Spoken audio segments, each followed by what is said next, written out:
Hello guys, welcome to our channel chapter 1। मौत के बाद नई जिंदगी। अंधेरा, घना अंधेरा, हर तरफ सन्नाटा। नम्रता को कुछ समझ नहीं आ रहा था। बस एक ठंडक महसूस हो रही थी, जैसे कोई बर्फीली हवा उसकी रूह तक को जमा रही हो। उसने धीरे धीरे अपनी आंखें खोली, मगर चारों तरफ धुंध छाई हुई थी। मैं मर चुकी हूँ। उसकी आवाज धीमी और कांपती हुई थी। आखिरी यादें उसके दिमाग में बिजली की तरह कौंधी। एक तेज रफ्तार ट्रक, अचानक ब्रेक और फिर एक तेज झटका। दर्द इतना था कि उसे कुछ भी सोचने का मौका नहीं मिला। और अब वो यहाँ थी, मगर ये यहाँ था क्या? कहीं यह मौत के बाद की दुनिया तो नहीं? उसने खुद से सवाल किया, मगर कोई जवाब नहीं आया। तभी जैसे कोई अनदेखी ताकत उसे अपनी ओर खींचने लगी। उसका पूरा शरीर हल्का महसूस होने लगा, जैसे हवा में तैर रहा हो। अचानक एक झटके के साथ उसकी आंखों के सामने अंधेरा छा गया। योजक चिन्ह, नई दुनिया, नया शरीर। जब होश आया तो उसने खुद को एक आलीशान महलनुमा कमरे में पाया। सोने के रंग की नक्काशीदार छत, मखमली पर्दे और महंगे फर्नीचर से सजी ये जगह उसकी असली दुनिया से बिल्कुल अलग थी। ये कहाँ हूँ मैं? उसने खुद से सवाल किया। वो हड़बड़ाकर उठी, मगर जैसे ही उसने अपना हाथ देखा, उसकी सांसें थम गईं। ये हाथ, ये तो उसके नहीं थे। उसकी उंगलियां लंबी और नाजुक थीं, नाखून खूबसूरत तराशे हुए और उसकी कलाई पर एक सोने की ब्रेसलेट चमक रही थी। फिर उसकी नज़र सामने लगे बड़े शीशे पर गई, और जो उसने वहां देखा उसने उसकी दुनिया ही हिला दी। शीशे में जो लड़की खड़ी थी वो नम्रता नहीं थी। वो एक बेहद हसीन औरत थी, बिल्कुल फिल्मी खलनायिका की तरह खूबसूरत, मगर उसकी आंखों में एक अलग सी शरारत और ठंडापन था।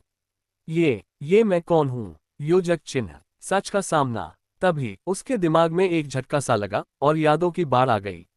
ज़ारा राजवंशी, एक नाम, एक चेहरा और ढेर सारी नफरत। ये वही ज़ारा थी जो उसने अपनी मौत से कुछ दिन पहले एक नॉवेल में पढ़ी थी, इस कहानी की सबसे बड़ी विलेन।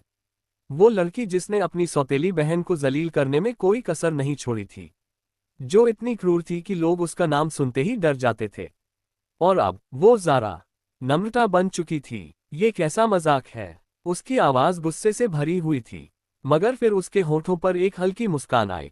अगर मैं अब ज़ारा हूं, तो खेल के नियम भी बदलेंगे। अब ये दुनिया उसे अपनी हिसाब से चलानी थी।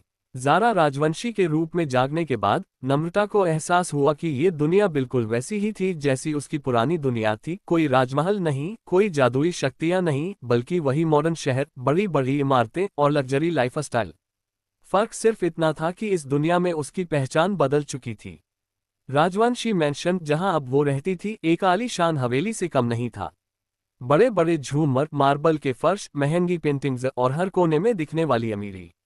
लेकिन जितनी चमक बाहर थी, उतनी ही सड़ांध अंदर थी। ये घर उसके लिए जेल से कम नहीं था, क्योंकि ज़ारा इस परिवार की सबसे नफरत की जाने वाली सदस्य थी।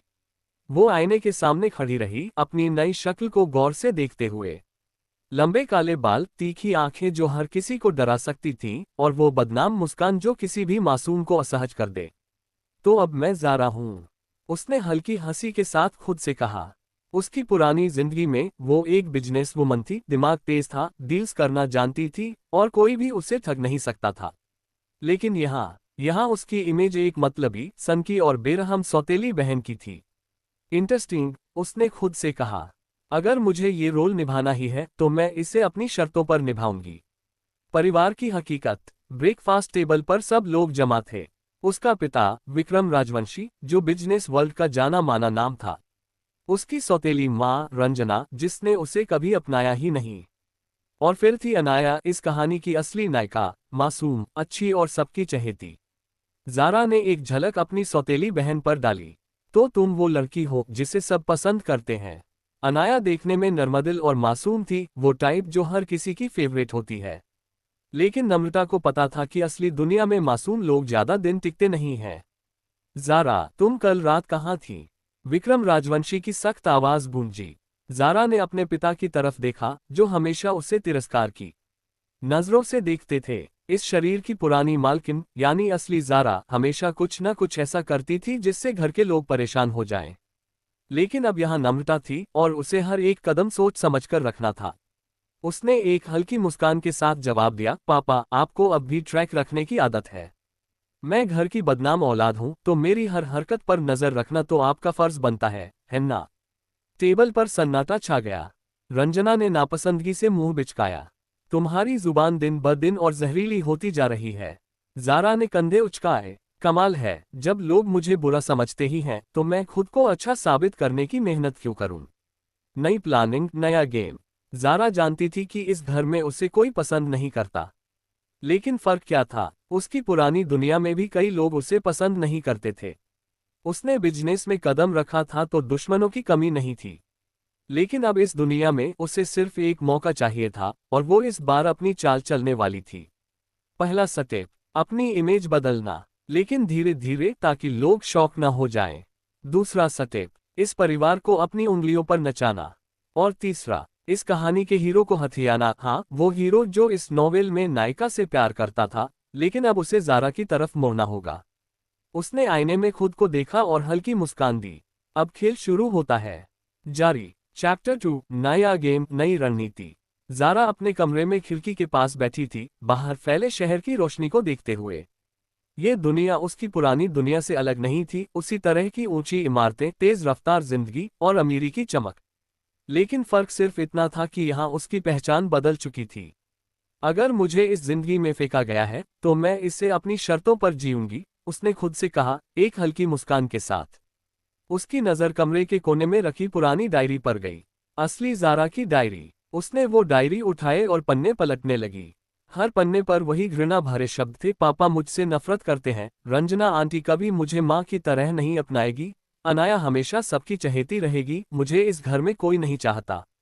ज़ारा ने गहरी सांस ली। बेचारी, उसने धीरे से कहा, तुम्हें हमेशा लगा कि तुम्हें इस घर में जगह नहीं मिली। लेकिन शायद तुमने कभी कोशिश ही नहीं की। अगर असली ज़ारा ने खुद को इस परिवार से दूर कर लिया था, तो इसका मतलब ये नहीं कि वो भी यही करेगी। नहीं, वो इस परिवार को अपनी उंगलियों पर नचाएगी, लेकिन अपने ही तरीके से। पहला कदम, रिश्तों की डोर पकड़ना। सुबह होते ही ज़ारा ने अपना पहला दांव खेला। ब्रेकफास्ट टेबल पर बैठी अनाया ने उसे हैरानी से देखा जब ज़ारा ने बिना कुछ कहे उसके लिए दूध का गिलास आगे बढ़ाया। ये तुम्हारे लिए, ज़ारा ने कहा, उसकी मासूमियत को परखते हुए। अनाया ने संकोच से गिलास लिया। Thank you. टेबल पर बैठे सभी लोग हैरान थे। विक्रम राजवंशी ने हल्की नजरों से ज़ारा को देखा, जबकि रंजना ने संदेह से भौहें उठाईं। आज सूरज पश्चिम से निकला है क्या? रंजना ने तंज कसा। ज़ारा ने मुस्कुराते हुए जवाब दिया, बस सोचा कि थोड़ी अच्छाई भी दिखा दूं। वरना आप सब मुझे सिर्फ बुरी मानते हैं, है ना? उसकी बातों में हल्की मस्ती थी, लेकिन उसकी आंखों में एक नई चमक थी, एक ऐसी चमक जिसे समझ पाना आसान नहीं था। छोटा भाई, एक मासूम रिश्ता। लंच के बाद, जब सब अपने अपने कामों में लगे थे, ज़ारा ने अपने 15 साल के सौतेले भाई ईशान को अकेले गार्डन में बैठा देखा। वो किताब पढ़ने में डूबा हुआ था। ज़ारा चुपचाप उसके पास जाकर बैठ गई। क्या पढ़ रहे हो? उसने पूछा। ईशान ने थोड़ा घबराकर किताब बंद की। कुछ नहीं, बस स्कूल का होमवर्क। ज़ारा ने किताब छीन ली और उसका टाइटल पढ़ा, फिजिक्स ग्रेड 10। अच्छा, तो तुम्हें फिजिक्स में दिलचस्पी है? ईशान ने हल्का सिर हिलाया, अब भी थोड़ा अनकंफर्टेबल महसूस कर रहा था। ज़ारा ने मुस्कुराते हुए किताब वापस दी।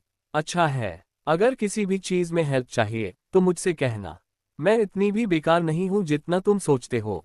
ईशान ने पहली बार पूरी तरह उसकी तरफ देखा, उसकी आंखों में हल्की झिझक थी, लेकिन ज़ारा को लगा जैसे उसने पहली बार अपनी बहन को समझने की कोशिश की हो। रंजना, नफरत या कुछ और? रात को ज़ारा रंजना के कमरे के पास से गुजरी, तभी उसे अंदर से हल्की आवाजें सुनाई दी। वो लड़की अजीब बर्ताव कर रही है, कहीं कोई नई चाल तो नहीं? ज़ारा हल्का मुस्कुराए, तो उसकी बदली हुई हरकतें नोटिस हो रही थीं। बिना कुछ सोचे वो दरवाज़ा खटखटाकर अंदर चली गई। रंजना चौंक गई। कुछ चाहिए? बस आपसे एक बात करनी थी, ज़ारा ने कहा और पास रखी कुर्सी पर बैठ गई। रंजना ने अजीब नज़रों से उसे देखा। आप मुझसे नफरत क्यों करती हैं? ज़ारा ने अचानक पूछ लिया। रंजना थोड़ा सख्त हो गई। मैं नफरत नहीं करती, लेकिन प्यार भी नहीं करती, ज़ारा ने बीच में ही उसकी बात काट दी। लेकिन कोई बात नहीं, मैं इतनी आसानी से हार मानने वालों में से नहीं हूं। एक दिन आप मुझे अपनाने पर मजबूर हो जाएंगी। रंजना ने कुछ नहीं कहा, लेकिन उसके चेहरे पर एक हल्की बेचैनी थी। ज़ारा ने मुस्कुराते हुए कहा, अच्छी रात हो आंटी, और कमरे से बाहर निकल गई। खेल शुरू हो चुका था। रंजना, एक माँ जो कभी माँ नहीं बनी। ज़ारा कमरे से निकलते ही हल्के कदमों से अपनी बालकनी में आकर खड़ी हो गई। ठंडी हवा उसके चेहरे से टकरा रही थी, लेकिन उसके दिमाग में एक अलग ही तूफान चल रहा था। रंजना, उसकी सौतेली माँ। वो और विक्रम राजवंशी जब शादीशुदा हुए थे तब ज़ारा बहुत छोटी थी। उसकी असली माँ की मौत के बाद रंजना उसके लिए एक अजनबी बनकर घर में आई थी। असली ज़ारा ने उसे कभी अपनी माँ के रूप में स्वीकार नहीं किया, और शायद इसलिए रंजना ने भी उसे कभी बेटी की तरह नहीं अपनाया। लेकिन नम्रता अब जो ज़ारा थी, चीज़ों को बदलने का इरादा रखती थी। अगर इस घर में टिकना है तो मुझे इन लोगों को अपने तरीके से जीतना होगा, उसने खुद से कहा। ईशान छोटा भाई या एक डरपोक बच्चा। अगली सुबह जब ज़ारा अपने कमरे से बाहर निकली तो उसने देखा कि ईशान अकेले ब्रेकफास्ट टेबल पर बैठा है। बाकी सब कहाँ हैं? उसने किचन स्टाफ से पूछा। सर जल्दी ऑफिस चले गए और मैडम और अनाया भी बाहर गई हैं, नौकर ने जवाब दिया।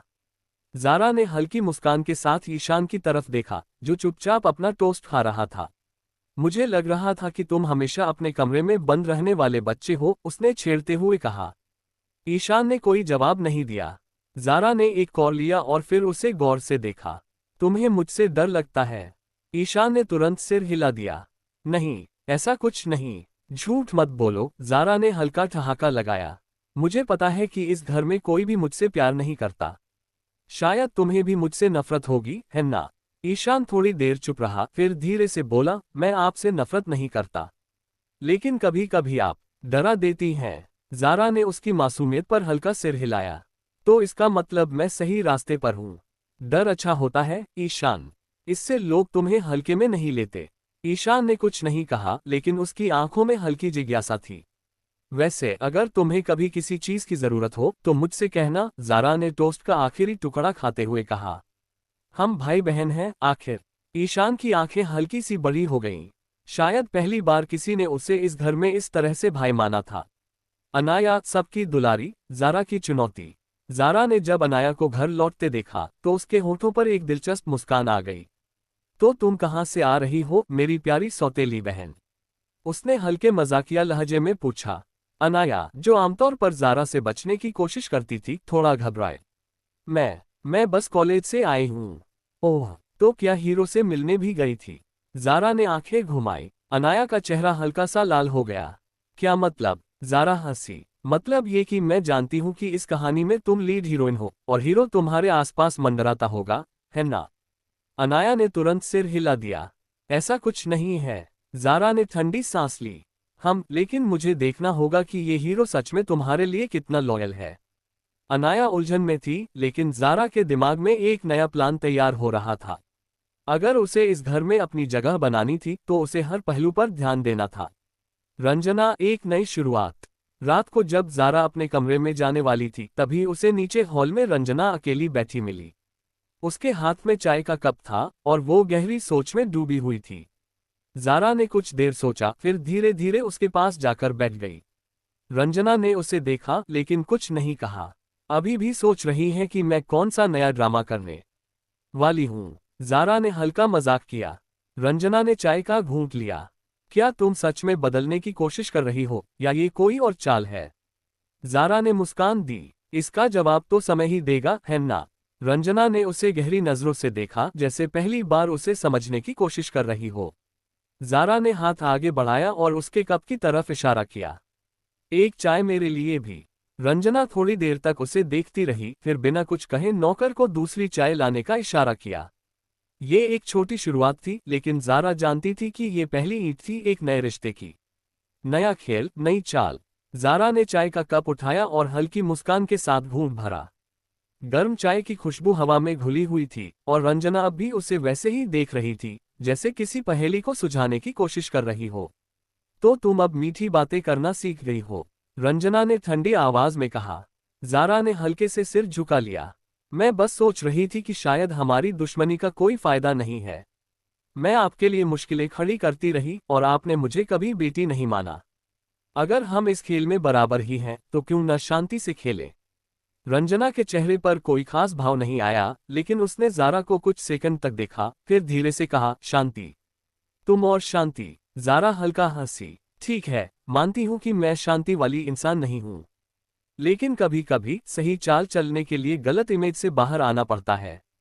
रंजना ने बिना जवाब दिए चाय खत्म की और उठकर चली गई। ज़ारा ने उसे जाते हुए देखा और फिर अपनी चाय खत्म कर दी। वो जानती थी कि रंजना अभी उस पर विश्वास नहीं करेगी, कोई भी नहीं करेगा, लेकिन इससे फर्क नहीं पड़ता था।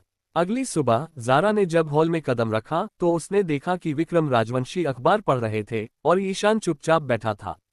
अनाया अपने फोन में बिजी थी, लेकिन जैसे ही उसने ज़ारा को देखा उसका ध्यान भटक गया। अरे, सब लोग घर पर ही हैं, ज़ारा ने मुस्कान के साथ कहा। विक्रम ने बिना नजर उठाए अखबार में ही जवाब दिया, तुम्हें इससे क्या फर्क पड़ता है? ज़ारा ने ठंडी सांस ली और डाइनिंग टेबल की तरफ बढ़ गई। फर्क पड़ता है पापा, आखिर मैं भी इस परिवार का हिस्सा हूँ। इस बार विक्रम ने अखबार नीचे रखा और उसकी तरफ देखा। तो तुम्हें अचानक परिवार की याद आ गई? क्यों नहीं? ज़ारा ने टोस्ट उठाया और ईशान को देखकर हल्का मुस्कुराए। वैसे मेरा छोटा भाई आजकल क्या कर रहा है? ईशान ने चौंककर उसे देखा। मैं कुछ नहीं, बस स्कूल और पढ़ाई और बाकी सब, ईशान ने झिझकते हुए कहा। मैंने एक नई पेंटिंग बनानी शुरू की है। ज़ारा ने दिलचस्पी से सिर झुकाया। ओह, पेंटिंग, दिखाओ तो। ईशान थोड़ा हिचकिचाया, लेकिन फिर उसने अपने फोन में से तस्वीर निकाली और ज़ारा को दिखाई। ज़ारा ने ध्यान से देखा। ये तो कमाल की है, तुम्हारी ड्राइंग स्किल्स पहले से बेहतर हो रही हैं। ईशान का चेहरा हल्का गुलाबी पड़ गया। वो शायद इस तरह की तारीफ सुनने का आदी नहीं था। अगर तुम्हें और अच्छे स्केचिंग टूल्स चाहिए तो मुझे बताना, मैं खुद जाकर खरीदूंगी, ज़ारा ने लापरवाही से कहा। टेबल पर थोड़ी देर के लिए सन्नाटा छा गया। किसी को उम्मीद नहीं थी कि ज़ारा इतनी नॉर्मल बातचीत करेगी। तुम इतनी अच्छी बन रही हो, इसका मतलब कुछ गड़बड़ है, अनाया ने हल्के संदेह से कहा। ज़ारा ने एक लंबी सांस ली और हंसी। देखो, तुम्हें मुझसे नफरत करने का हक है, लेकिन अगर मैं सुधरना चाहती हूँ तो तुम सबको मौका देना पड़ेगा। आखिर मैं इस घर की बिगड़ी हुई औलाद हूँ, है ना? विक्रम ने कुछ नहीं कहा, लेकिन उसकी आंखों में हल्की नरमी थी। शायद पहली बार उसे लगा कि ज़ारा सच में बदल रही थी। रंजना किचन से बाहर आए और ज़ारा को देखकर हल्के संदेह से पूछा, आज कोई ड्रामा नहीं? आज नहीं माँ, ज़ारा ने जानबूझकर माँ शब्द पर जोर दिया। रंजना थोड़ी देर तक उसे देखती रही, फिर बिना कुछ कहे अपने कमरे में चली गई। ज़ारा ने हल्की मुस्कान दी। धीरे धीरे ही सही, लेकिन वो अपने कदम सही जगह रख रही थी। अब अगला स्टेप, इस घर को अपनी उंगलियों पर नचाना और इस कहानी के हीरो को अपने पाले में लाना। अब असली खेल शुरू होने वाला था। चैप्टर 3, अब असली खेल शुरू। ज़ारा को इस परिवार का हिस्सा बनने में कोई दिलचस्पी नहीं थी, कम से कम यही सोचते थे सब। लेकिन अगर उसे यहाँ रहना था तो अपनी शर्तों पर। वो सिर्फ नाम की ज़ारा नहीं थी, अब उसकी रगों में नम्रता का खून बह रहा था, एक चालाक बिजनेस वुमन जो हारना नहीं जानती थी। शाम के वक्त ज़ारा अपने कमरे की बालकनी में खड़ी थी। हवाओं में हल्की ठंडक थी, लेकिन उसका दिमाग तेजी से चल रहा था। इस घर में सिर्फ रंजना और अनाया ही नहीं थी, उसके अपने सगे भाई भी थे, आदित्य और अयान। बचपन में साथ बड़े हुए थे, लेकिन अब वो उससे इतनी नफरत करते थे जैसे उसने उनका कोई बड़ा नुकसान कर दिया हो। अगर इस घर में मुझे अपनी जगह बनानी है तो सबसे पहले अपने भाइयों को अपने पक्ष में लाना होगा।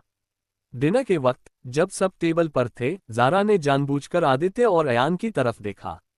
तो मेरे प्यारे भाई लोग, तुम दोनों बिजनेस में कैसे कर रहे हो? आदित्य ने उसे संदेह से देखा। तुम्हें अचानक हमारे बिजनेस में इंटरेस्ट क्यों आ गया? ज़ारा ने मुस्कुराकर एक घूंट पानी पिया।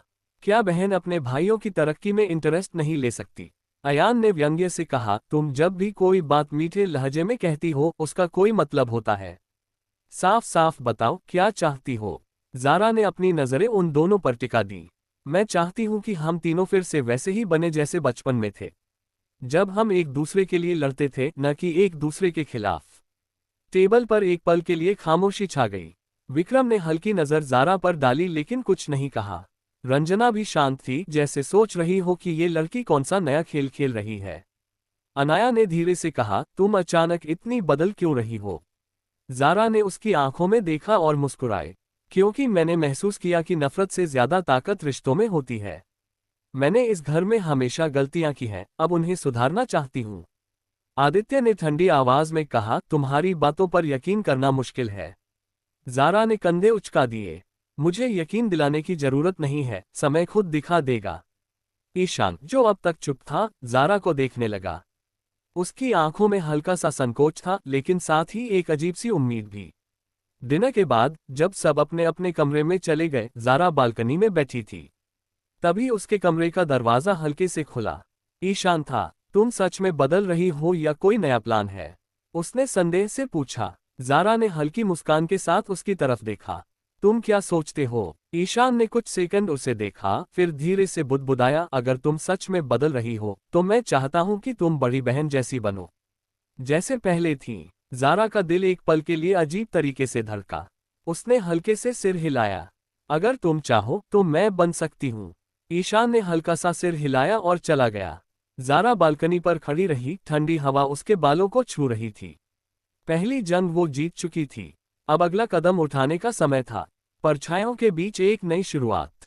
ज़ारा के लिए ये घर अब किसी जंग के मैदान से कम नहीं था, लेकिन वो अब पीछे हटने वालों में से नहीं थी। उसे पता था कि अगर उसे अपनी जगह बनानी है तो हर एक रिश्ते को सही तरीके से संभालना होगा, बिना किसी जल्दबाजी के, बिना किसी शक को जन्म दिए। अगली सुबह जब ज़ारा नीचे आई तो उसे देखकर नौकर चाकर भी हैरानी से एक दूसरे को देखने लगे। हमेशा देर से उठने वाली और गुस्से में रहने वाली ज़ारा इतनी सुबह किचन में। रंजना डाइनिंग टेबल पर बैठी चाय पी रही थी। ज़ारा उसके सामने आकर खड़ी हो गई। गुड मॉर्निंग माँ। रंजना के हाथ में पकड़ा कप हल्का सा कांपा। उसने भौहें चढ़ाकर ज़ारा को देखा। माँ। ज़ारा मुस्कुराए। हाँ माँ, मैं जानती हूँ कि मैंने तुम्हें कभी ये कहने का मौका नहीं दिया, लेकिन आज से देना चाहती हूँ। रंजना कुछ सेकंड तक उसे देखती रही। उसकी आंखों में अविश्वास था, पर साथ ही एक हल्की सी नरमी भी। तुम्हें क्या चाहिए ज़ारा? उसकी आवाज में हल्की तल्खी थी। ज़ारा ने एक गहरी सांस ली और कुर्सी खींचकर बैठ गई। तुम सोच रही होगी कि मैं अचानक इतनी मीठी क्यों हो रही हूँ, लेकिन सच कहूँ तो मैं अब इस घर में दुश्मन नहीं बल्कि परिवार का हिस्सा बनना चाहती हूँ। बहुत हो गया नफरत और लड़ाइयाँ। रंजना ने कप नीचे रखा। उसकी उंगलियां टेबल पर हल्की हल्की थाप दे रही थीं, जैसे कुछ सोच रही हो। अगर तुम सच में बदल गई हो तो मैं चाहूंगी कि तुम अनाया से माफी मांगो। ज़ारा के चेहरे पर हल्की सी शिकन आई, लेकिन उसने तुरंत खुद को संभाल लिया। अगर मुझे इस घर में अपनी जगह बनानी है तो माफी मांगने से मुझे कोई एतराज नहीं। रंजना हल्के से मुस्कुराए। देखते हैं तुम कितनी बदली हो। अनाया से सामना। ज़ारा अनाया के कमरे के बाहर खड़ी थी। उसने एक गहरी सांस ली और दरवाजा खटखटाया। अंदर आ जाओ। ज़ारा ने दरवाजा खोला। अनाया शीशे के सामने खड़ी थी, अपने बाल ब्रश कर रही थी। जब उसने ज़ारा को देखा तो उसकी आंखों में हैरानी थी।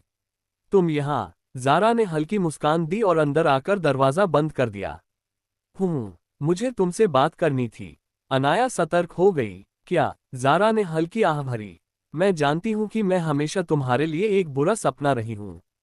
मैंने तुम्हें नफरत दी, तुम्हें तकलीफ दी, लेकिन अब मैं सच में बदलना चाहती हूँ। मैं नहीं चाहती कि तुम मुझसे डर कर रहो।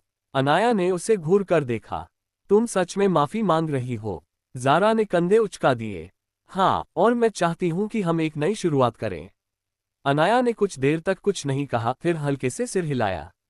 अगर तुम सच में बदल रही हो तो मैं भी कोशिश करूंगी कि तुम्हारे साथ अच्छे से रहूं, लेकिन मैं तुम्हारी बातों पर अभी पूरी तरह भरोसा नहीं कर सकती। ज़ारा मुस्कुराए। फेयर एनफ, मैं समय के साथ साबित कर दूंगी। पहला कदम सफल था, लेकिन अभी लंबा रास्ता तय करना था। रात का खेल। रात में ज़ारा अपने कमरे में बैठी थी जब उसके फोन पर एक मैसेज आया। मुझे तुमसे मिलना है आज रात। छत पर आओ। भेजने वाले का नाम नहीं था। ज़ारा ने फोन को घूरा। ये किसी का मजाक था या फिर कोई सीरियस बात? उसने अपने बाल ठीक किए और बिना ज्यादा सोचे छत की तरफ बढ़ गई। छत पर हल्की ठंड थी। वो धीरे धीरे कदम बढ़ाते हुए आगे बढ़ी जब अचानक पीछे से किसी ने उसका हाथ पकड़ लिया। ज़ारा ने तुरंत पलटकर उस शख्स की कलाई पकड़ी और झटका दिया, जिससे वो सीधा सामने आ गया। क्या तुम पागल हो? उसने गुस्से से कहा। सामने खड़ा लड़का हल्का सा मुस्कुराया। लगता है तुम अभी भी अपनी पुरानी आदतें भूली नहीं। ज़ारा ने उसकी आंखों में देखा। वो एक जाना पहचाना चेहरा था, विवान मेहरा। तुम यहाँ क्या कर रहे हो? ज़ारा ने कड़े लहजे में पूछा। विवान ने उसकी आंखों में झांकते हुए कहा, मैं बस देखना चाहता था कि क्या तुम सच में बदल गई हो या फिर ये सिर्फ एक नया ड्रामा है। ज़ारा ने एक कदम आगे बढ़ाया, उसकी आंखों में सीधे देखते हुए कहा, अगर मैं कहूं कि मैं सच में बदल गई हूं तो क्या तुम मानोगे? ज़ारा ने विवान की आंखों में देखते हुए कहा। विवान ने हल्की मुस्कान के साथ सिर हिलाया। तुम्हें पता है ज़ारा, तुम्हारी यही चीज सबसे खतरनाक है। तुम्हारी आंखों में एक अजीब सा आकर्षण है जो लोगों को भ्रम में डाल देता है। सच और झूठ के बीच फर्क करना मुश्किल हो जाता है। ज़ारा ने एक भौं उठाए। ये मेरी गलती नहीं कि लोग मुझसे डरते हैं और फिर भी मेरी ओर खींचे चले आते हैं। विवान ने एक हल्की हंसी के साथ कदम पीछे लिया। शायद यही वजह है कि मैं यहाँ हूँ, तुम्हें चेतावनी देने के लिए। चेतावनी? ज़ारा ने अपनी बाहें मोड़ी। और वो भी तुमसे? दिलचस्प है, विवान ने संजीदगी से कहा। तुम्हें नहीं पता कि इस घर में सिर्फ तुम्हारे दुश्मन नहीं हैं। कुछ ऐसे लोग भी हैं जो तुम्हें गिरते हुए देखना चाहते हैं, और इस बार शायद तुम्हें खुद को बचाने का मौका भी न मिले। ज़ारा के चेहरे पर एक ठंडी मुस्कान आई। मेरे खिलाफ साजिशें रचने वालों की कमी नहीं रही, विवान। लेकिन मैं भी अब वो ज़ारा नहीं हूं जो चुपचाप सह ले। इस बार खेल मेरे रूल्स पर होगा। विवान ने एक पल उसे गौर से देखा, फिर हल्का सा मुस्कुराया। तुम सच में बदल रही हो, लेकिन मुझे नहीं पता कि ये तुम्हारे लिए अच्छा होगा या बुरा। खैर, सावधान रहना, ज़ारा। इस बार तुम्हारा सामना सिर्फ अपने घरवालों से नहीं, बल्कि बाहर की दुनिया से भी होगा। ज़ारा ने कोई जवाब नहीं दिया। वो जानती थी कि ये सिर्फ एक इत्तेफाक नहीं था। कुछ तो जरूर था जो विवान उसे इशारों इशारों में समझाने की कोशिश कर रहा था। रिश्तों की उलझनें। अगली सुबह ज़ारा नीचे आई तो देखा कि पूरा परिवार टेबल पर पहले से मौजूद था। उसकी नजरें अपने 15 साल के छोटे भाई आरव पर पड़ी, जो चुपचाप ब्रेड पर जैम लगा रहा था। ज़ारा को याद था कि इस घर में आरव ही एक ऐसा इंसान था जो कभी उसके खिलाफ खुलकर कुछ नहीं बोलता था, लेकिन वो हमेशा उससे डरता रहता था। ज़ारा ने उसके बगल वाली कुर्सी खींची और बैठ गई। आरव की उंगलियां रुक गईं। उसने हल्का सा सिर झुकाया, जैसे किसी मुसीबत का इंतजार कर रहा हो। ज़ारा ने बिना कुछ कहे उसके ब्रेड की प्लेट अपनी तरफ खींची और जैम की एक मोटी परत ब्रेड पर लगाकर उसे वापस थमा दी। इतना पतला जैम लगाकर क्या खाने का कोई फायदा भी होगा? आरव ने चौंक कर उसकी ओर देखा। टेबल पर कुछ सेकंड की शांति छा गई। विक्रम राजवंशी ने एक नज़र ज़ारा पर डाली, लेकिन कुछ नहीं कहा। अनाया ने हल्की सी भौहें चढ़ाईं। रंजना ने भी ज़ारा के इस बदले हुए रवैये को गौर से देखा। आरव ने धीरे धीरे ब्रेड उठाए और हल्के संकोच के साथ खाने लगा। ज़ारा ने एक नज़र विक्रम पर डाली और मुस्कुराकर कहा, पापा, मैंने सुना कि अगले महीने हमारा कंपनी गाला है। मैं उसमें शामिल होना चाहती हूँ। विक्रम ने चौंक कर उसकी तरफ देखा। तुम? हाँ, ज़ारा ने कंधे उचका दिए। आखिरकार मैं भी आपकी बेटी हूँ, और अगर मैं राजवंशी परिवार का हिस्सा हूँ तो मुझे बिजनेस में दिलचस्पी लेनी चाहिए, है ना? विक्रम कुछ पल तक चुप रहे, फिर हल्की सख्ती से बोले, तुम मजाक कर रही हो? ज़ारा ने हल्की हंसी के साथ कहा, अगर मैं कहूं कि मैं सीरियस हूं। विक्रम ने नजरें टेबल पर टिका दी, जैसे कुछ सोच रहे हों। फिर उन्होंने गहरी सांस लेते हुए कहा, ठीक है, अगर तुम सच में गाला में जाना चाहती हो तो मैं तुम्हें एक मौका दूंगा। लेकिन याद रखना, वहां तुम्हारी कोई भी हरकत पूरे राजवंशी परिवार की इज्जत पर असर डालेगी। ज़ारा ने आंखों में एक चमक के साथ सिर हिलाया। आपको मुझ पर भरोसा करना चाहिए, पापा। मैं इस बार कोई गड़बड़ नहीं करूंगी। रंजना और अनाया ने एक दूसरे को देखा। आरव ने ज़ारा को गौर से देखा, जैसे सोच रहा हो कि क्या सच में उसकी बहन बदल गई थी या फिर ये कोई नया खेल था। लेकिन ज़ारा को इस समय किसी की राय से फर्क नहीं पड़ता था। उसे बस एक मौका चाहिए था, एक ऐसा मौका जिससे वो साबित कर सके कि ज़ारा राजवंशी अब वो पुरानी ज़ारा नहीं रही। चैप्टर 4, राजवंशी मेंशन, एक नया बदलाव। गाला का नाम सुनते ही पूरा माहौल बदल गया था। रंजना ने हल्की नापसंदगी से अपनी चाय का कप नीचे रखा, जैसे उन्हें यकीन ही ना हो कि ज़ारा इस तरह से परिवार की इज्जत में दिलचस्पी लेने लगी थी। अनाया ने नजरें झुका ली, लेकिन ज़ारा ने देखा कि उसकी उंगलियां टेबल पर हल्की हल्की घिसट रही थी, मानो वो कुछ सोच रही हो। आरव अब भी ज़ारा की ओर अजीब नजरों से देख रहा था, लेकिन कुछ नहीं कहा। विक्रम ने टेबल से उठते हुए कहा, अगर तुम सच में सीरियस हो तो कल से मेरे ऑफिस आओ। देखता हूं कि तुम इस बिजनेस के लायक हो या नहीं। ज़ारा ने हल्की मुस्कान के साथ सिर हिलाया। डील। विक्रम के जाते ही टेबल पर सन्नाटा छा गया। रंजना ने ज़ारा को देखा, फिर गहरी सांस लेते हुए कहा, ये नया ड्रामा कब तक चलेगा, ज़ारा? ज़ारा ने मुस्कुराते हुए जवाब दिया, ड्रामा नहीं मम्मी, ये सिर्फ एक नया चैप्टर है। रंजना ने उस मम्मी शब्द पर हल्की झिझक दिखाए, लेकिन कुछ नहीं कहा। वो उठी और अपने कमरे की ओर बढ़ गईं। अनाया चुपचाप अपनी प्लेट हटाने लगी। तुम मुझसे कुछ पूछना चाहती हो?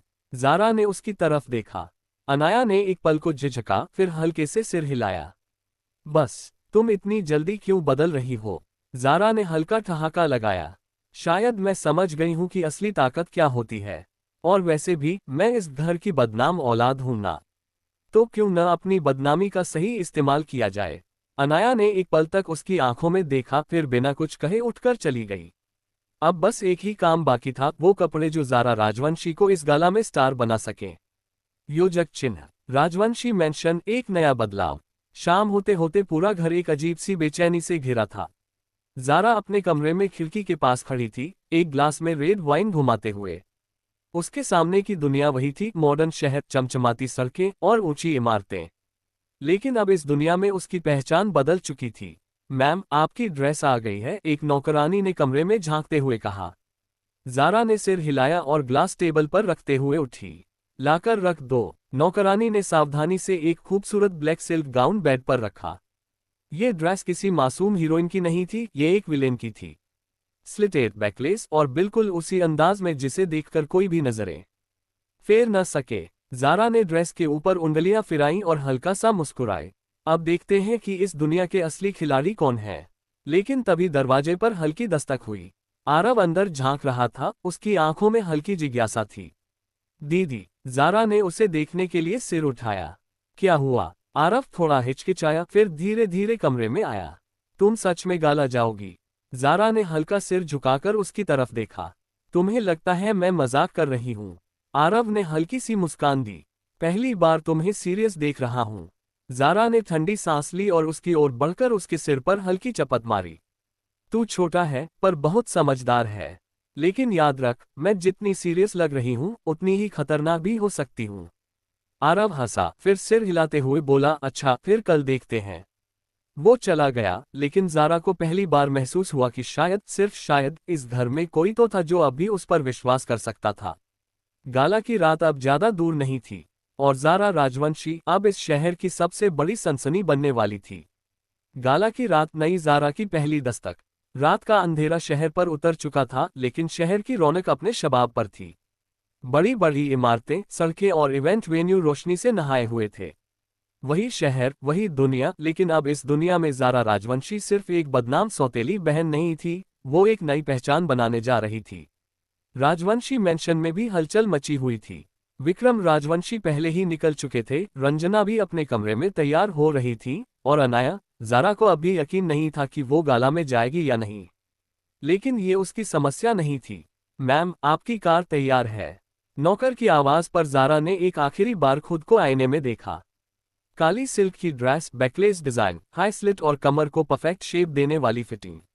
हल्का डायमंड नेकलेस, स्लीक स्ट्रेट बाल और उसकी वही कुख्यात मुस्कान जो किसी को भी बेचैन कर दे।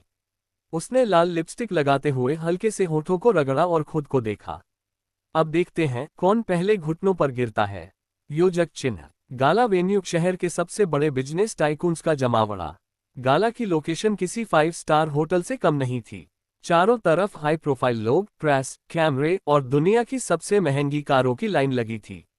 जैसे ही ज़ारा की कार वहां रुकी, सबकी नजरें उठीं। ड्राइवर ने दरवाजा खोला और वो बाहर निकली, एकदम कॉन्फिडेंस के साथ, किसी फिल्मी सीन की तरह। काली ड्रेस उसकी गोरी स्किन पर और ज्यादा खतरनाक लग रही थी, और उसकी चाल में ऐसा कुछ था जिसने लोगों को पलटकर देखने पर मजबूर कर दिया। ओह माय गॉड, क्या वो ज़ारा राजवंशी है?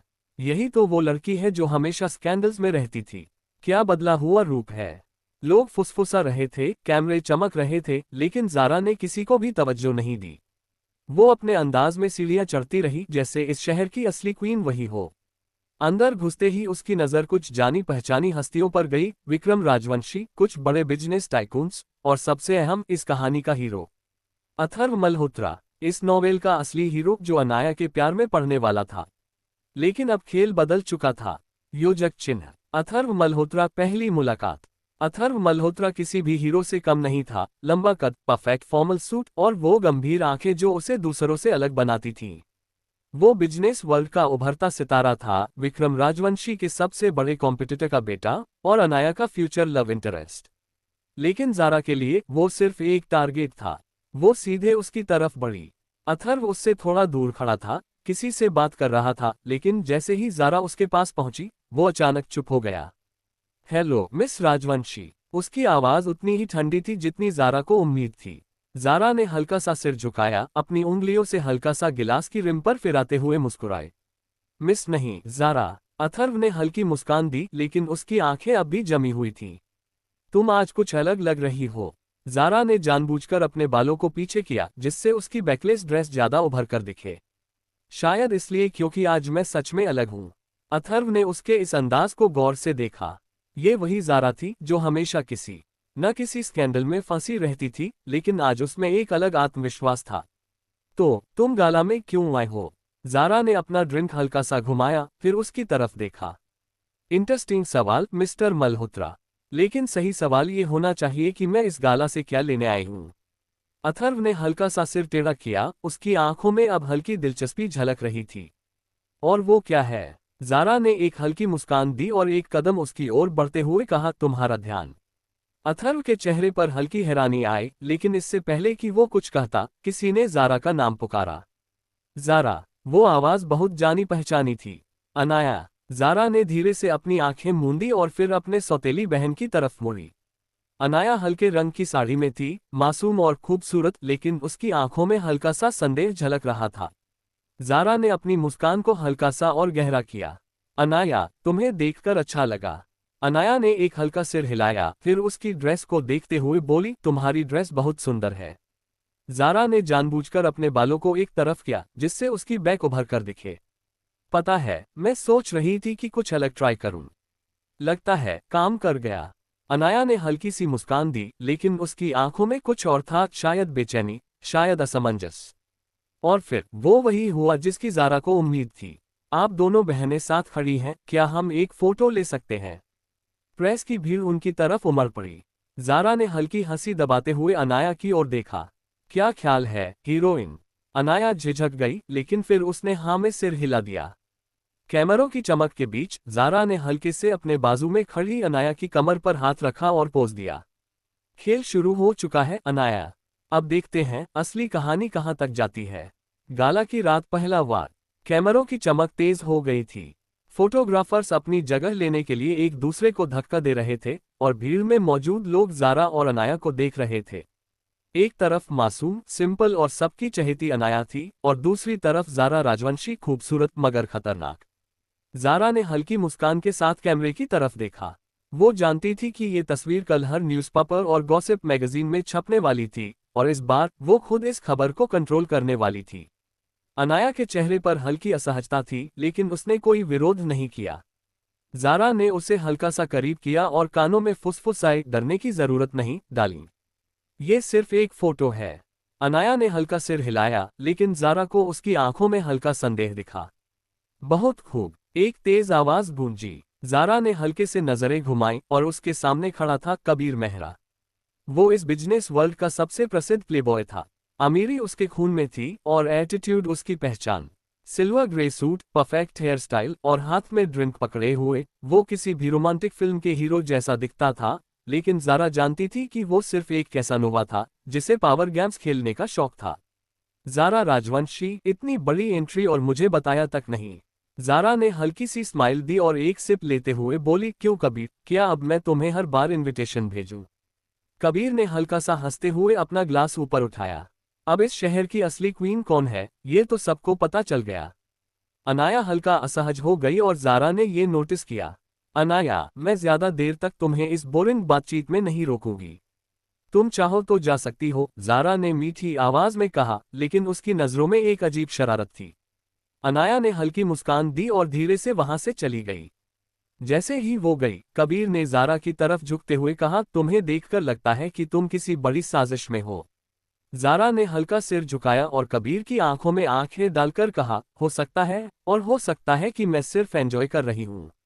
ओह, दिलचस्प। अचानक उनकी बातचीत के बीच किसी की ठंडी और गहरी आवाज आई। जारा ने पलटकर देखा, और सामने वही था, अथर्व मल्होत्रा। वो अब भी उतना ही गंभीर था, लेकिन इस बार उसकी आंखों में हल्की दिलचस्पी थी। मुझे लगा तुम बिजनेस की दुनिया में दिलचस्पी रखती हो, लेकिन लगता है कि तुम्हारी असली दिलचस्पी ड्रामे में है, अथर्व ने हल्की मुस्कान के साथ कहा।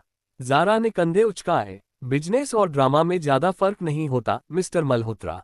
दोनों में चालें चलनी पड़ती हैं। अथर्व हल्का मुस्कुराया, लेकिन कुछ कहने से पहले ही विक्रम राजवंशी की आवाज गूंजी। ज़ारा। हॉल में मौजूद लोग अचानक चुप हो गए।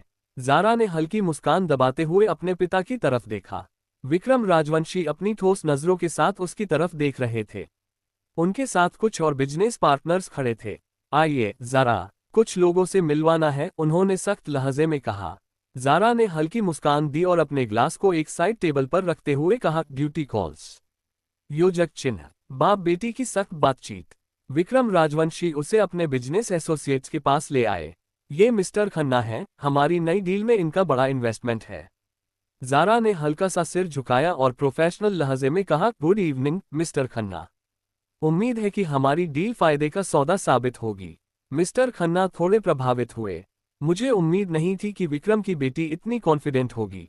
ज़ारा ने हल्की मुस्कान दी। जब आपका परिवार इतना बड़ा बिजनेस एम्पायर हो तो कॉन्फिडेंस पैदा हो ही जाता है। विक्रम ने ज़ारा की तरफ देखा लेकिन कुछ नहीं कहा। बातचीत खत्म होने के बाद उन्होंने ज़ारा को अलग ले जाकर सख्त आवाज में कहा, ज़ारा तुम यहाँ तमाशा करने नहीं आए हो। ज़ारा ने सीधे उनकी आंखों में आंखें डाली। तमाशा? डैड, अगर मैं तमाशा करना चाहूं तो ये पूरा गाला मेरे नाम पर होगा। लेकिन मैं सिर्फ अपने काम में माहिर हूं। विक्रम की नजरों में हल्की झुंझलाहट आई लेकिन वो कुछ नहीं बोले। वैसे आपको मुझसे मिलवाने की जरूरत नहीं थी, ज़ारा ने हल्के से कहा। आखिरकार मैं भी इस बिजनेस फील्ड का हिस्सा हूं। विक्रम कुछ पल उसे देखते रहे, फिर बोले, इसे साबित करने के लिए तुम्हें बहुत कुछ करना पड़ेगा ज़ारा। सिर्फ बातें बनाने से कुछ नहीं होता। ज़ारा ने हल्की मुस्कान दी। चिंता मत कीजिए डैड, मैं सिर्फ बातें नहीं बल्कि खेल भी खेलना जानती हूँ। विक्रम उसे एक पल घूरते रहे, फिर सिर झुकाकर वहां से चले गए। तो अब अगला कदम क्या होगा? ज़ारा ने खुद से फुसफुसाते हुए अपनी ड्रिंक उठाई। उसकी निगाहें पूरे हॉल में घूमी। कबीर हंसते हुए किसी लड़की के साथ था, अनाया अपनी माँ के पास खड़ी थी और अथर्व उसे ही देख रहा था। ज़ारा ने हल्का सा गिलास उठाया और हल्की हंसी के साथ खुद से कहा, अब तो खेल बस शुरू हुआ है। चैप्टर 5, रात की नई साजिश। खेल की अगली चाल। ज़ारा ने ड्रिंक का आखिरी घूंट लिया और धीरे धीरे कदम बढ़ाते हुए हॉल के बीचों बीच आ गई। चारों तरफ बिजनेस टाइकून्स, मशहूर हस्तियां और बड़े इन्वेस्टर्स थे, लेकिन उसकी नज़र सिर्फ उन्हीं लोगों पर थी जो या तो उसके खिलाफ थे या उसके खेल का हिस्सा बनने वाले थे। उसकी नज़रें सबसे पहले अनाया पर गईं। वो अपनी माँ रंजना के पास खड़ी थी। मासूमियत उसके चेहरे पर बिखरी थी, लेकिन उसके अंदर हल्का सा असहज भाव भी था। ज़ारा को समझ आ गया कि अनाया को इस माहौल में घबराहट हो रही थी। बेचारी, उसने हल्के से फुसफुसाया, लेकिन उसके होठों पर एक शरारती मुस्कान थी। अनाया को अभी तक नहीं पता था कि ज़ारा उसके लिए खतरा नहीं बल्कि उसकी सबसे बड़ी ढाल बनने वाली थी। मगर यह एहसास उसे धीरे धीरे ही होगा। वहीं दूसरी तरफ कबीर मेहरा एक नई लड़की के साथ फ्लर्ट कर रहा था। ज़ारा ने हल्का सिर झुकाया। उफ, ये लड़का कभी सुधरने वाला नहीं, उसने खुद से कहा। लेकिन उसकी सबसे दिलचस्प नजरें टिकी थीं अथर्व मल्होत्रा पर। वो अब भी उसकी तरफ ही देख रहा था, लेकिन बिना कोई भाव दिखाए। एक ठंडी गहरी नज़र, जिसमें कोई जल्दीबाजी नहीं थी, कोई भावनाएं नहीं थी, बस एक जिज्ञासा थी। ज़ारा ने हल्के से आईब्रो उचकाए और खुद को अंदर ही अंदर मुस्कान से रोक लिया। दिलचस्प, अथर्व उन लोगों में से नहीं था जो किसी से आसानी से प्रभावित हो जाते थे। लेकिन अगर उसकी दिलचस्पी जाग चुकी थी तो इसका मतलब था कि वो किसी न किसी वजह से ज़ारा को गंभीरता से ले रहा था। और यही तो ज़ारा चाहती थी। उसने अपना क्लच कसकर पकड़ा और अनाया की तरफ बढ़ी। तुम बोर हो रही हो? उसने मीठे लहजे में पूछा। अनाया ने हल्की मुस्कान दी। नहीं, मैं बस इतने सारे लोगों के बीच थोड़ा असहज महसूस कर रही हूँ। ज़ारा ने अपनी सौतेली बहन की तरफ देखा।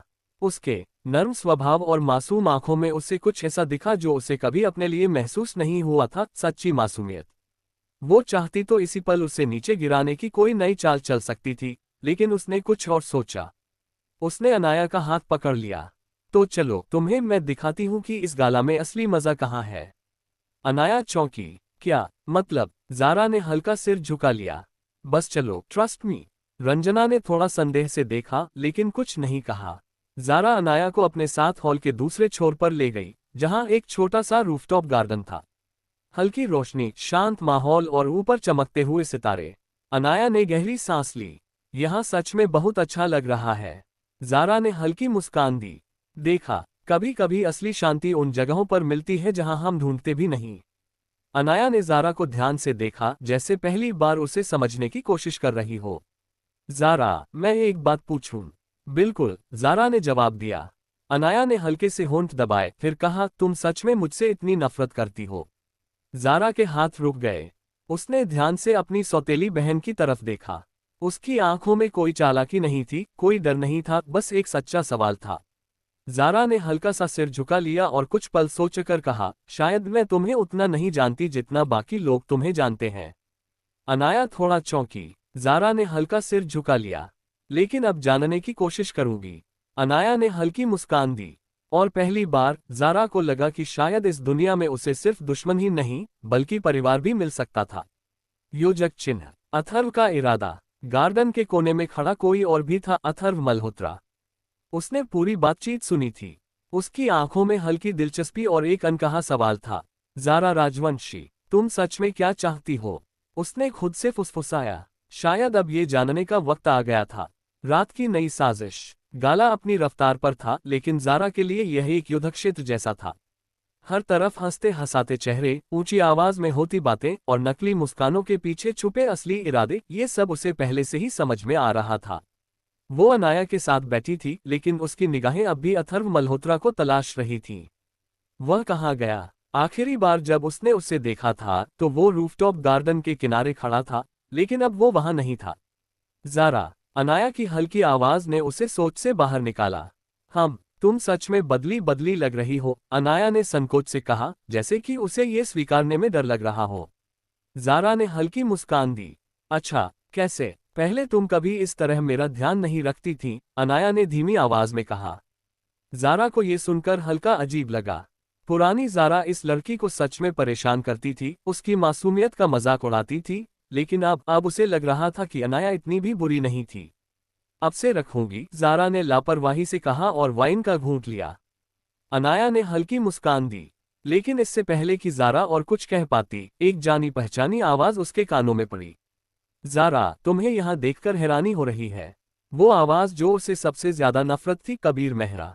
उसका पुराना बॉयफ्रेंड और वही शख्स जिसने ज़ारा की इमेज को सबसे ज्यादा खराब किया था। उसने धीरे से ग्लास नीचे रखा और सिर घुमाकर देखा। कबीर की चाल। कबीर अब भी वैसा ही था, हाई फैशन सूट, नकली चाम और वो मुस्कान जो शायद किसी और लड़की को बेवकूफ बना सकती थी, लेकिन ज़ारा को नहीं। कबीर, उसने मुस्कराते हुए कहा, लेकिन उसकी आंखों में एक ठंडा अंदाज था। तुम्हें देखकर भी वही फीलिंग आ रही है जो गली में किसी पुराने दुश्मन को देखकर आती है।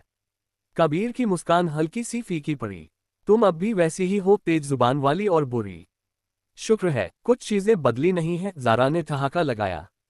अनाया ने संकोच से कबीर को देखा। हाय कबीर भाई। हाय अनाया, कबीर ने एकदम मीठी आवाज में कहा, जैसे अचानक एक आदर्श भाई बनने की कोशिश कर रहा हो।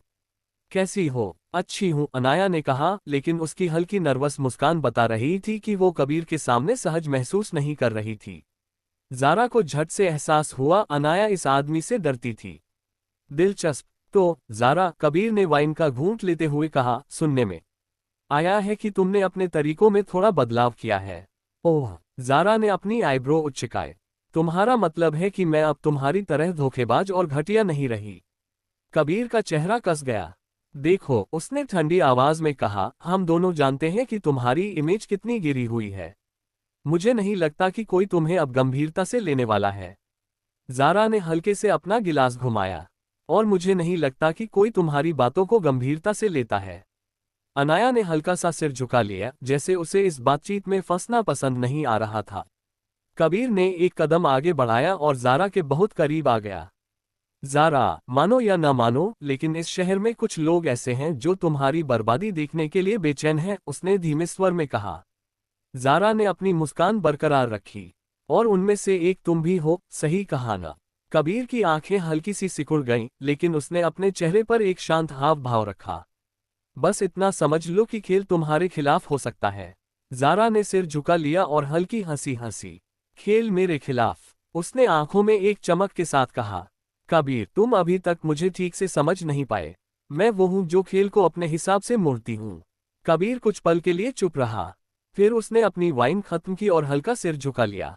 देखते हैं, उसने कहा और वहां से चला गया। नया प्लान। अनाया ने धीरे से ज़ारा का हाथ पकड़ा। ज़ारा, वो ठीक कह रहा था। ज़ारा ने उसकी तरफ देखा। किस बारे में? तुम्हारे खिलाफ कोई साजिश कर रहा है। ज़ारा ने हल्का सिर झुका लिया और मुस्कान दी। हो सकता है, लेकिन फर्क नहीं पड़ता। अनाया की आंखों में चिंता झलक रही थी। लेकिन ज़ारा ने हल्की उंगली उसके होठों पर रखी। शश, चिंता मत करो। अगर कोई खेल खेल रहा है तो मुझे यकीन है कि मैं उस खेल में जीत जाऊंगी। अनाया अब भी थोड़ी असहज लग रही थी, लेकिन उसने धीरे से सिर हिला दिया। ज़ारा ने खुद को शीशे में देखा, उसकी आंखों में चमक थी। कबीर मेहरा सोचता था कि वो उसे गिरा सकता है। बेहद दिलचस्प, लेकिन अब से इस खेल की कमान सिर्फ ज़ारा राजवंशी के हाथ में होगी। चैप्टर 6, खेल की शुरुआत। गाला अब धीरे धीरे खत्म होने की ओर बढ़ रहा था, लेकिन ज़ारा के लिए रात अभी बाकी थी। उसके मन में कबीर की बात घूम रही थी, कुछ लोग तुम्हारी बर्बादी देखना चाहते हैं।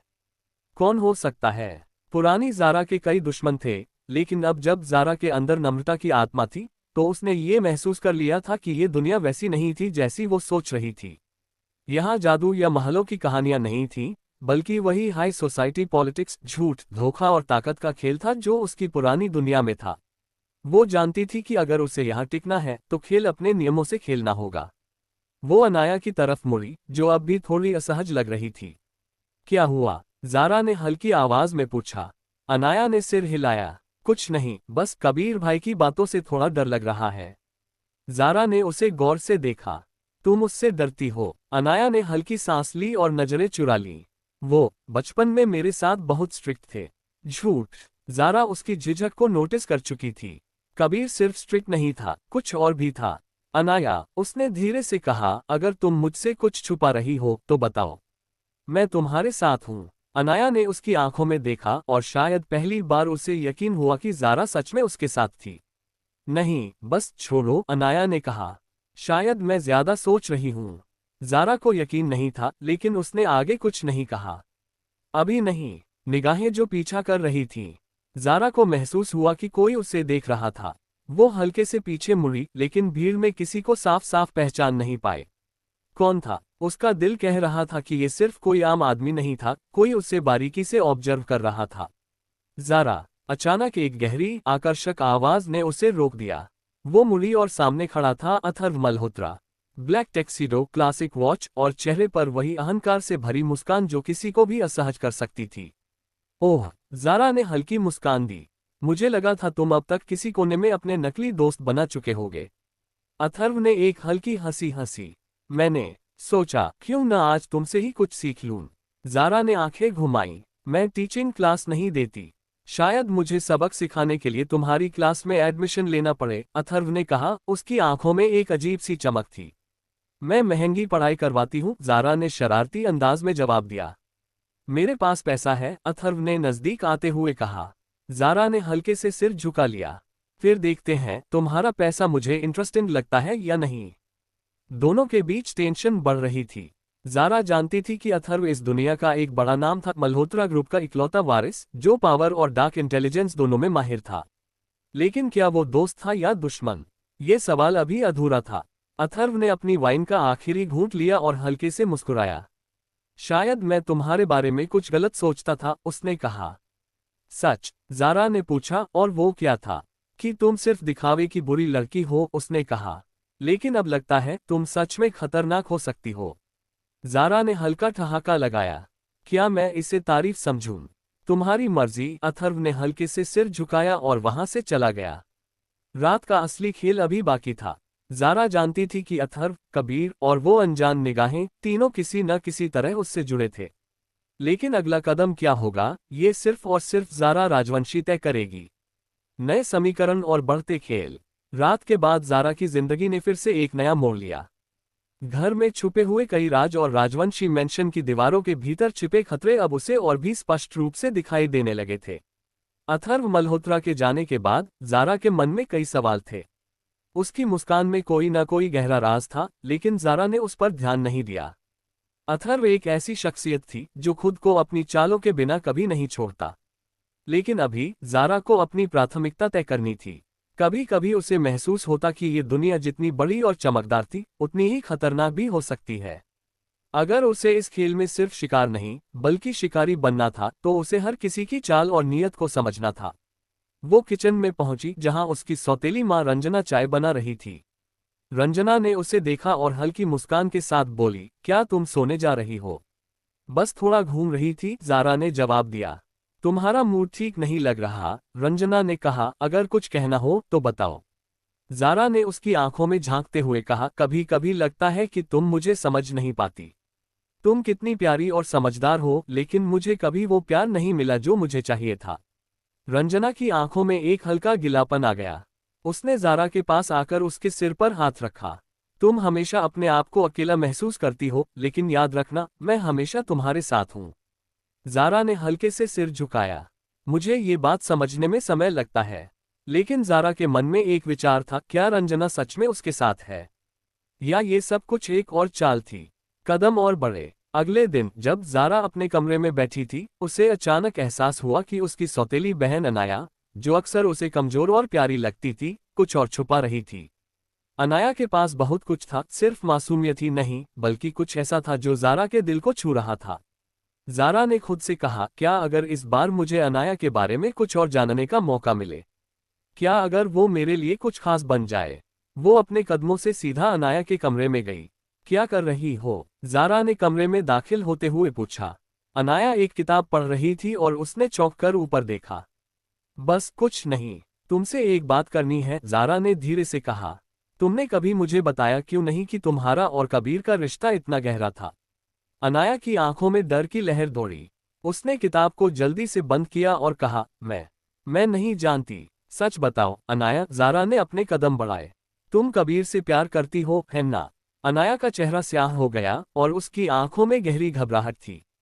ये गलत है। गलत नहीं, ज़ारा ने कहा, तुम दोनों एक दूसरे के लिए बने हो। अब मुझे बताओ, क्या तुम अब भी उससे प्यार करती हो? मैं नहीं जानती, अनाया ने सिर झुकाया। लेकिन मैं तुम्हारी तरह नहीं हूं, ज़ारा। ज़ारा ने हल्की हंसी के साथ कहा, मुझे अच्छा लगता है जब लोग मुझे गलत समझते हैं। लेकिन अब तुम्हें मेरी मदद की ज़रूरत है और मैं इसे अपनी शर्तों पर करूंगी। क्या मतलब? अनाया ने घबराते हुए पूछा। मैं कबीर को तुमसे दूर करूंगी और तुम मेरी मदद करोगी। अनाया ने चुपचाप सिर झुका लिया। ज़ारा को महसूस हुआ कि अब उसे अपनी सौतेली बहन से न सिर्फ प्यार, बल्कि अपने खेल को जीतने के लिए पूरा सहयोग चाहिए था। खिलते हुए रिश्ते। ज़ारा के मन में अब और भी घमासान चल रहा था। कबीर, अनाया, अथर्व और रंजना, ये सभी अब उसकी योजना का हिस्सा थे। उसकी नज़रें किसी पर नहीं रुकने वाली थीं और उसने तय कर लिया था कि अब वो अपने खेल में सबको हरा देगी। लेकिन ज़ारा को इस खेल में अपना सबसे बड़ा दुश्मन महसूस हो रहा था, वो खुद। खेल की नई चाल। ज़ारा की सोच इस घर के हर शख्स पर धीरे धीरे बदलने लगी थी। जब उसने पहली बार आंखें खोली थीं और खुद को इस नई दुनिया में पाया था, तो उसे लगा था कि ये बस एक नाटक है जहां उसे सबसे बड़ी विलेन बनना है। लेकिन अब जैसे जैसे वो इन लोगों को समझने लगी थी, उसे महसूस हो रहा था कि ये दुनिया नाटक नहीं थी। ये उसकी हकीकत थी। रंजना, जिसे उसने पहले सिर्फ एक चालाक सौतेली माँ समझा था, अब उसके लिए एक पहेली बन गई थी। अनाया, जिसे वो पहले नायिका की तरह देखती थी, अब उसे एक डरी हुई लड़की नजर आने लगी थी, जिसे सिर्फ एक सही रास्ता चाहिए था। और फिर उसका छोटा भाई आरव। आरव सिर्फ 15 साल का था, लेकिन उसके चेहरे पर हमेशा एक उदासी छाई रहती थी। ज़ारा ने उसे कभी ज्यादा तवज्जो नहीं दी थी, लेकिन अब जब वो उसे डाइनिंग टेबल पर चुपचाप बैठा देख रही थी, तो उसे कुछ महसूस हुआ। तुम्हारा मूड खराब लग रहा है, ज़ारा ने कहा, जब उसने देखा कि आरव अपने फोन को घूरते हुए बस चुप बैठा था। आरव ने उसकी तरफ देखा और फिर बिना कुछ बोले वापस अपने फोन में देखने लगा। इतनी बेरुखी? ज़ारा ने नकली नाराजगी से कहा। मुझे तो लगा था कि हम भाई बहन हैं। आरव ने एक गहरी सांस ली और कहा, तुम्हें मेरी परवाह कब से होने लगी? ज़ारा ने हल्की मुस्कान के साथ कहा, जब से मैंने देखा कि तुम इस घर के सबसे इग्नोर्ड इंसान हो। आरव की आंखों में एक हल्का आश्चर्य झलका, लेकिन उसने उसे छुपाने की कोशिश की। कोई मुझे इग्नोर नहीं करता। ज़ारा ने उसकी आंखों में देखा। क्या मम्मी से बात हुई तुम्हारी? आरव ने अपना सिर झुका लिया। नहीं, वो बिजी रहती हैं। ज़ारा ने अपने हाथों को आपस में जोड़ा और अपनी कुर्सी पर थोड़ा आगे झुक गई। तो अब क्या प्लान है, छोटे? क्या तुम भी इस घर में बस यूं ही एक कोने में बैठे रहने वाले हो? आरव ने कोई जवाब नहीं दिया। ज़ारा ने अपनी कोहनी टेबल पर टिकाए और हल्के से मुस्कुराए। देखो आरव, मैं जानती हूँ कि मैं तुम्हारे लिए बहुत अच्छी बहन नहीं रही हूँ, लेकिन अब मुझे लगता है कि शायद तुम्हें भी एक बड़े की ज़रूरत है। आरव ने उसे देखा, उसकी आंखों में एक हल्की जिज्ञासा थी। क्या तुम सच में बदल रही हो या ये भी तुम्हारा कोई गेम है? ज़ारा ने अपनी हंसी दबाई। अगर ये गेम होता तो क्या तुम मेरा साथ देते? आरव ने कोई जवाब नहीं दिया, लेकिन उसकी आंखों में कुछ पिघलने लगा था। परिवार की नई परिभाषा। ज़ारा को अब समझ में आ रहा था कि ये घर सिर्फ अमीरी और पौवा का अड्डा नहीं था। यहाँ हर कोई किसी न किसी तरह से टूटा हुआ था, चाहे वो उसकी सौतेली माँ रंजना हो, जो हमेशा विक्रम राजवंशी के ध्यान के लिए तरसती थी, या अनाया, जो हमेशा खुद को अपने पिता के प्यार के लिए साबित करने में लगी रहती थी। और अब आरव, जिसे शायद कभी किसी ने पूछा भी नहीं था कि वो क्या चाहता है। लेकिन ज़ारा, वो अब इस घर को बदलने का फैसला कर चुकी थी। रात को जब वो अपने कमरे में गई तो उसने शीशे में खुद को देखा। उसकी आंखें अब वैसी नहीं थीं जैसी पहली बार जब उसने ज़ारा राजवंशी के रूप में खुद को देखा था। अब उनमें कुछ और था, एक अलग किस्म की आग। अगर मुझे इस दुनिया में भेजा गया है, उसने खुद से कहा, तो शायद इसकी कोई वजह है। उसने अपने फोन को उठाया और एक नंबर डायल किया। हेलो। दूसरी तरफ से एक गहरी आवाज आई। कबीर, ज़ारा ने धीरे से कहा। ज़ारा। कबीर की आवाज में हैरानी थी। तुम इस वक्त क्यों कॉल कर रही हो? ज़ारा ने मुस्कुराते हुए कहा, क्यों? क्या मैं अपने होने वाले जीजा से बात भी नहीं कर सकती? दूसरी तरफ कुछ देर खामोशी रही। फिर कबीर ने कहा, मुझे तुम पर भरोसा नहीं है ज़ारा।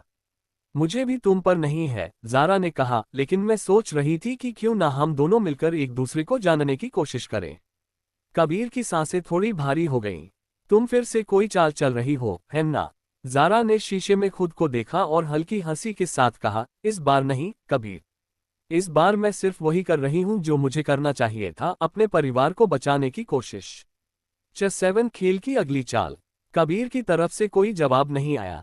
फोन की दूसरी तरफ सिर्फ उसकी धीमी सांसों की आवाज सुनाई दे रही थी। कबीर, ज़ारा ने नर्म आवाज में कहा, तुम्हें अचानक से अपने परिवार की इतनी फिक्र क्यों होने लगी? उसकी आवाज में शंका साफ झलक रही थी। पहले तो तुम्हें किसी की भी परवाह नहीं थी।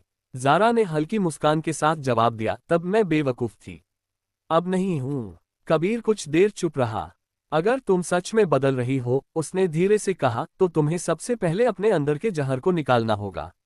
ज़ारा की आंखें हल्की सी सिकुड़ गईं। मेरा जहर? हाँ, कबीर ने गहरी सांस लेते हुए कहा। ज़ारा, तुम इस घर की सबसे जहरीली इंसान बन चुकी हो। तुम्हारी वजह से अनाया को कितना कुछ सहना पड़ा है, ये तुम शायद समझ भी नहीं सकती। ज़ारा ने खुद को शीशे में देखा। उसने हल्की मुस्कान दी, लेकिन उसकी आंखों में हल्की सी उदासी भी तैर गई। मुझे अपना रास्ता खुद साफ करना आता है, कबीर। उसने शांत लहजे में कहा। लेकिन जो हुआ, उसका हिसाब भी खुद ही चुकाऊंगी। कबीर ने हल्की हंसी के साथ कहा, देखते हैं तुम कितना बदलती हो। फोन कट गया। ज़ारा ने फोन नीचे रखा और धीरे से बिस्तर पर बैठ गई। उसका दिमाग तेजी से चल रहा था।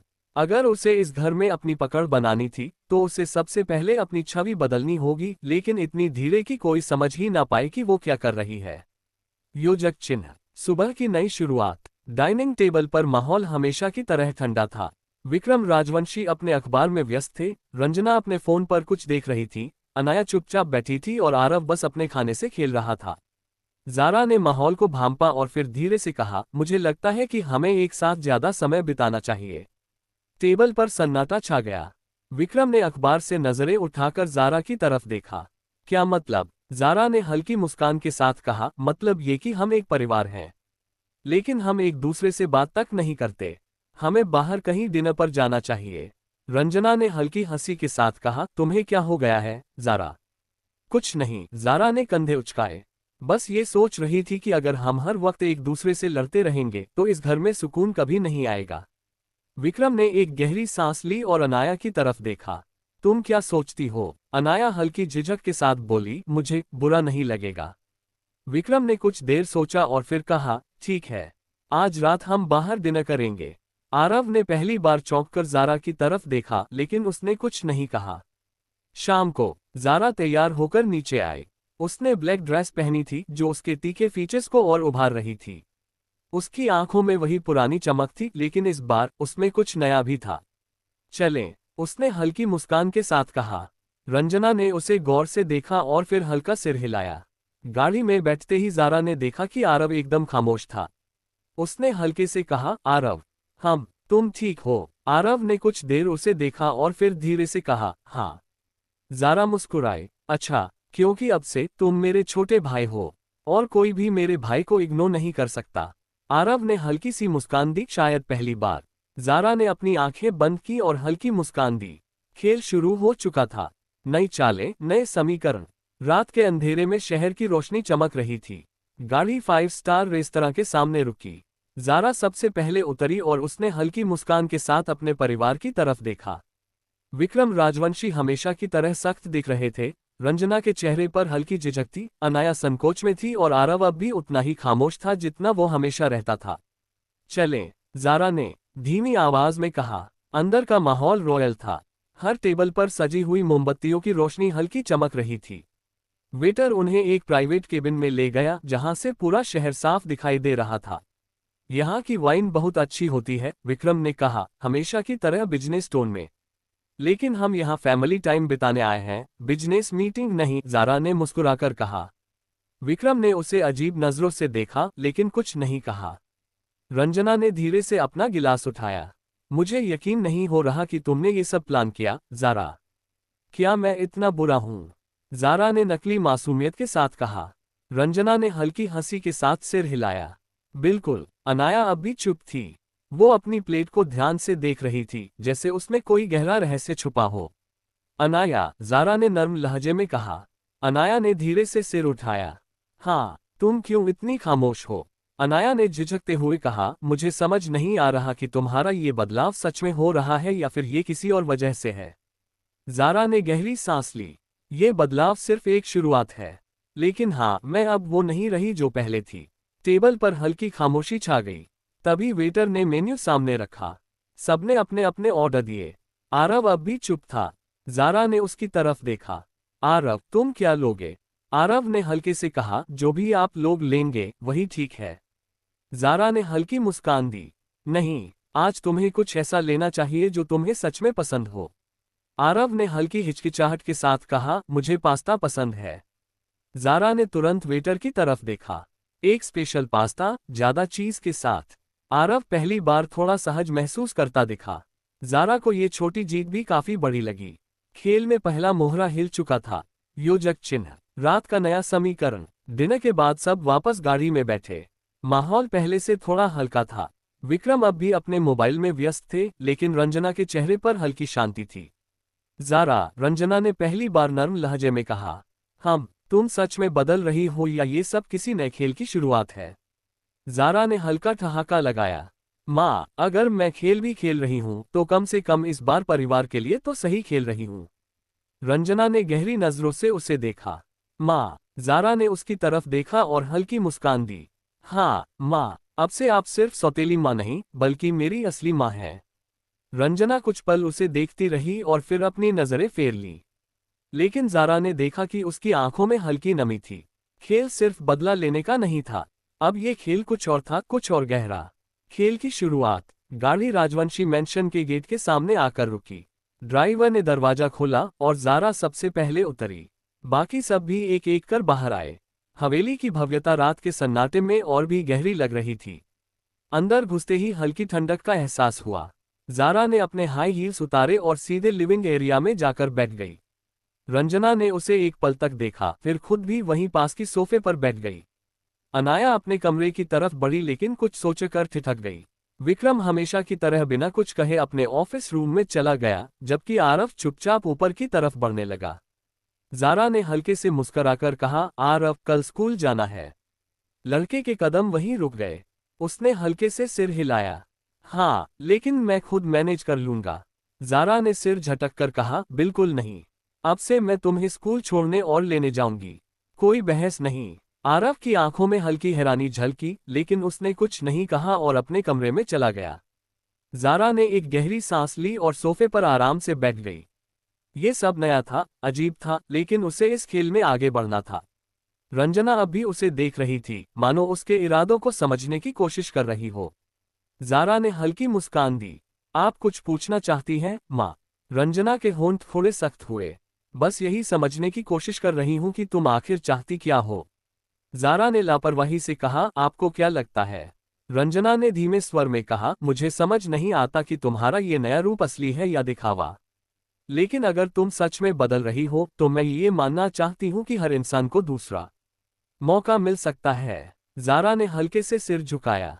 तो बस यही मान लीजिए, माँ। रंजना कुछ नहीं बोली। उसने गहरी सांस ली और उठकर अपने कमरे की तरफ बढ़ गई। ज़ारा वहीं बैठी रही, अपने विचारों में खोई हुई। ये सब कुछ नया था, लेकिन उसे धीरे धीरे सबको अपनी ओर मोड़ना था। उसने अपनी उंगलियों से काउच के कपड़े को हल्के से सहलाया और हल्की हंसी निकाली।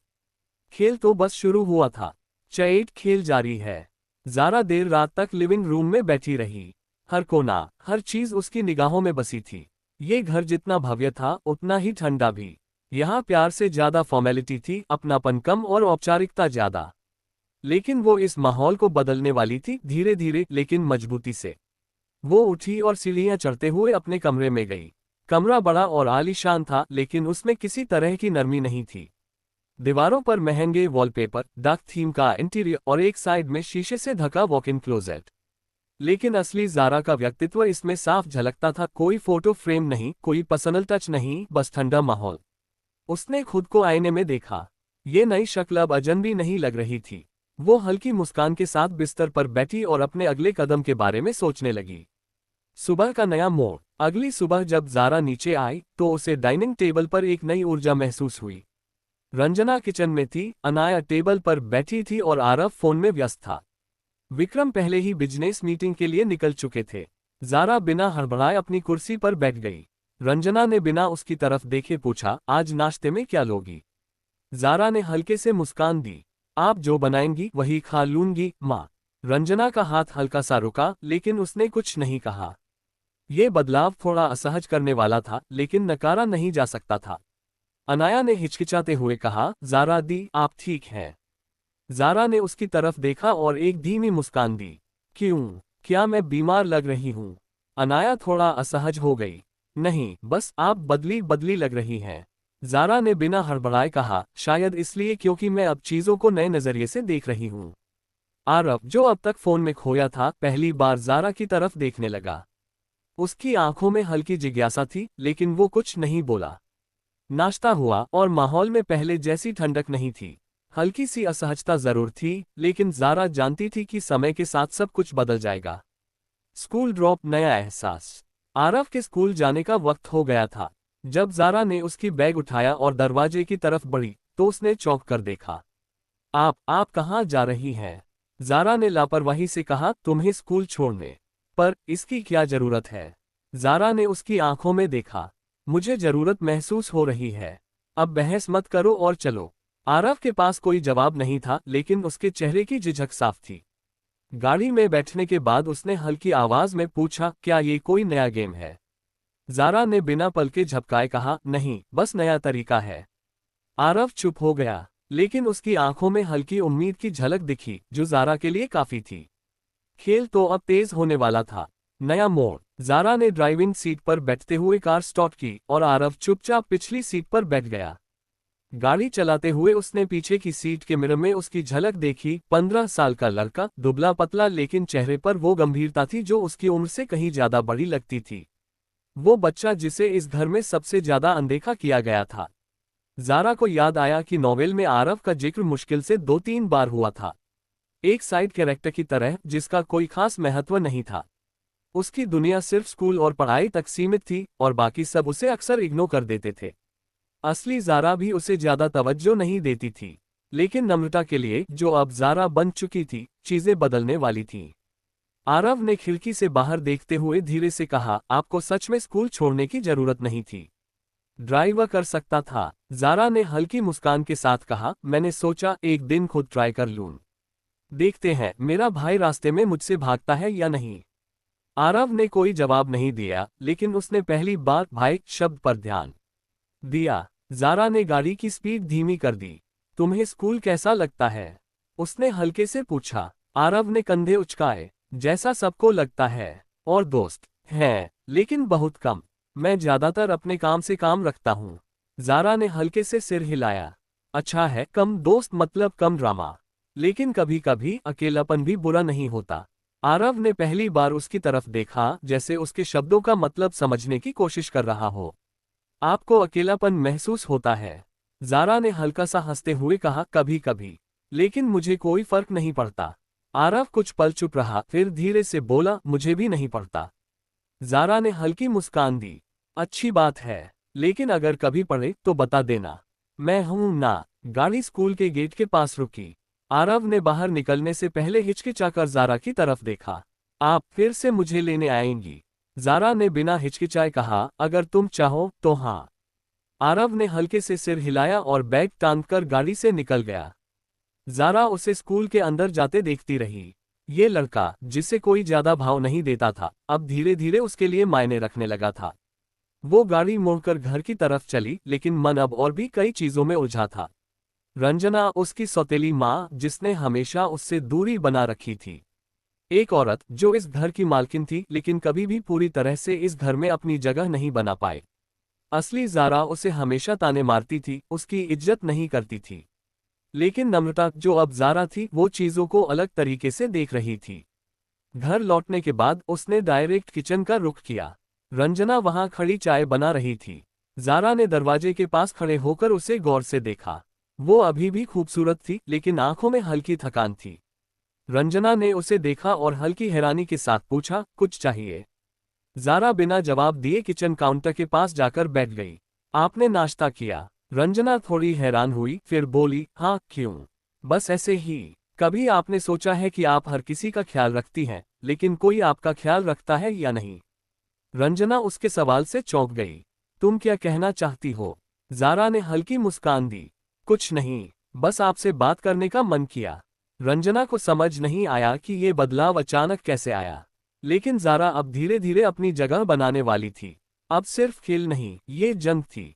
To be continued. आज के लिए इतना। हाई दोस्तों, मिलते हैं नेक्स्ट चैप्टर में। Thanks for watching my friends. Next episode come soon और रिव्यू जरूर दीजिएगा गाइस।